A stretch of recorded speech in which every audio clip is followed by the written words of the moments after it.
Assalamualaikum students, I am Nimsha Seher, your on-screen chemistry instructor from tutoria.pk. Students, the chapter we are going to discuss today is chemical equilibrium. So let's get started. सबसे पहले student इस term से familiarise हो जाते हैं कि chemical equilibrium क्या होता है. स्टूडेंट्स, इक्विलिब्रियम का मतलब होता है बैलेंस, यानी कि केमिकली कैसे बैलेंस हम अटेन कर सकते हैं किसी भी केमिकल रिएक्शन के अंदर.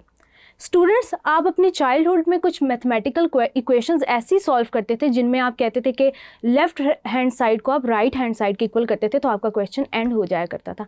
बिल्कुल ऐसा ही कुछ केस है केमिकल इक्विलिब्रियम के साथ जब हम रिएक्शंस के साथ डील कर रहे होते हैं. स्टूडेंट्स, इस टर्म को डिटेल में डिस्कस करने से पहले हम दो तरह के रिएक्शंस के दरमियान डिफ्रेंशिएट करेंगे. स्टूडेंट्स, रिएक्शंस की एक टाइप वो होती है जो कि जस्ट प्रोडक्ट जनरेट कर रही होती है, जो कि हमेशा फॉरवर्ड डायरेक्शन में मूव कर रही होती है.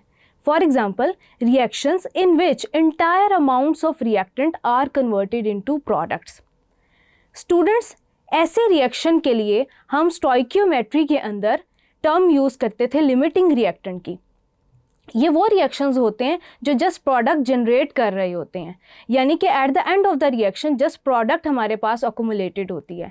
दे प्रोसीड टू कंप्लीशन. जैसे फॉर एग्जांपल स्टूडेंट्स, आपके पास एक रिएक्शन लिखा हुआ है जिसमें sodium hydroxide is reacting with hydrochloric acid and is generating sodium chloride and water. Students, जब हमने स्टोइकियोमेट्री वाला चैप्टर डिस्कस किया था तो हमने लिमिटिंग रिएक्टेंट की टर्म को रिवर्सिबल रिएक्शंस के लिए रूल आउट समझा था. वो क्योंकि कुछ ऐसे रिएक्शंस होते हैं that can go in the forward direction as well as backward direction. कहने का मतलब ये है कि वो प्रोडक्ट भी जनरेट कर सकते हैं और उनकी प्रोडक्ट अकोमुलेट होकर वापस रिएक्टेंट्स में भी कन्वर्ट होती रहती है, और ये दोनों process simultaneously at a time हो रहे होते हैं. ऐसे रिएक्शंस को स्टूडेंट्स हम रिवर्सिबल रिएक्शंस बोलते हैं. A reaction which can go in the forward and backward direction simultaneously is called as a reversible reaction.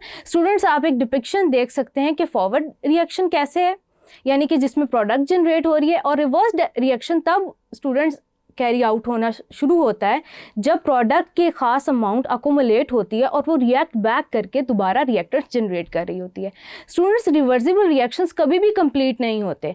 For example, आपके पास N2O4 है जो कि नाइट्रोजन डाइऑक्साइड जनरेट कर रहा है, जो कि एक ब्राउनिश रेड कलर की गैस होती है. स्टूडेंट्स, केमिकल इक्विलिब्रियम का टर्म स्पेसिफिकली रिवर्सिबल रिएक्शंस के लिए यूज़ होता है. वो कैसे, इसको हम फर्दर डिस्कस करते हैं.